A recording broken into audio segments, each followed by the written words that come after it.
This is the new 1 Series M Coupe. At £40,000, it's the cheapest car from BMW's performance division and almost 13 grand less than an M3. Thing is though, is it really worthy of that legendary badge? Let's examine the evidence, starting with the name. 1 Series M Coupe. That's a bit of a mouthful, isn't it? If I was BMW, I'd have just called it the M1 and have done with it. And then there's the engine. Normally, M cars get their own bespoke motor, but this is a 3-litre straight-six twin-turbo from the Z4 S-Drive 35IS.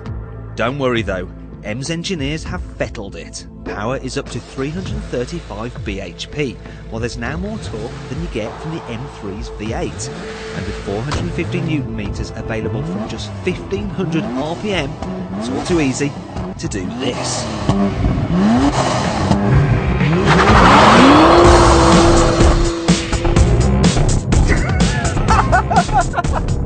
This engine's nuts! BMW claims the M1 will do 0 to 62 miles an hour in 4.9 seconds, but in reality it actually feels much quicker than either this or its 155 miles an hour limited top speed suggests. However, there is no questioning the noise it makes. Just listen to the sound of this.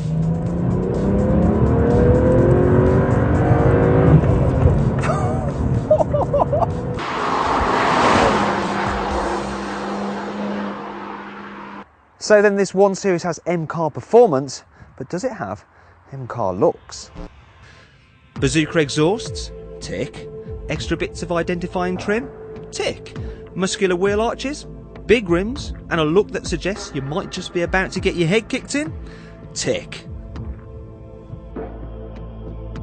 The M1 sits lower than the normal coupe, and it's wider too because it has the suspension from the M3. It also gets its bigger brother's performance brakes and sport differential, which shuffles torque between the rear wheels for maximum traction, and of course, nice long drifts. And that brings us on to the handling. Fortunately, it's everything you'd expect from an M car. The steering is immediate, the grip immense, and it will go around corners fast enough to rearrange your internal organs. All this makes the M1 great to drive on the track. But how about back on the road? Well, some people will love it, others may find it quite literally a pain in the arse. The super stiff suspension that makes the car corner so very flat also means that if you're on a bumpy road, the ride is tantamount to corporal punishment. And if you dare drive this car fast in the wet, well, let me tell you, there's going to be lots of buttock clenching going on. But really, who cares? This car is aimed at proper driving enthusiasts. It's rear-wheel drive and only available with a manual gearbox. It doesn't flatter to deceive in the same way some of its paddle shift all-wheel drive rivals do. What you put in is exactly what you get out. And that's exactly how it should be with an M car. This thing is just so much fun. You've probably gathered I rather like it.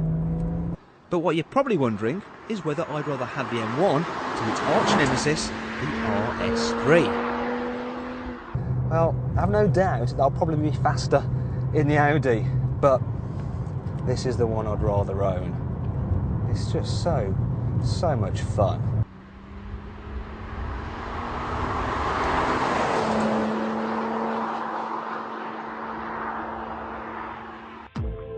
However, if there is one weak point, it's here, in the cabin. Sure, it's nicer inside than the normal coupe. You get flashes of leather, teasings of Alcantara, and a satisfyingly chunky steering wheel. There's bespoke dials too, while the new sports seats are both supportive and comfy. But this interior still doesn't say £40,000. As recompense, you do get a plaque which proves the car's rarity, plus numerous logos to remind you of its pedigree. And that rather neatly brings me back to my original question. Is this car worthy of that legendary M badge? Oh yes, most definitely.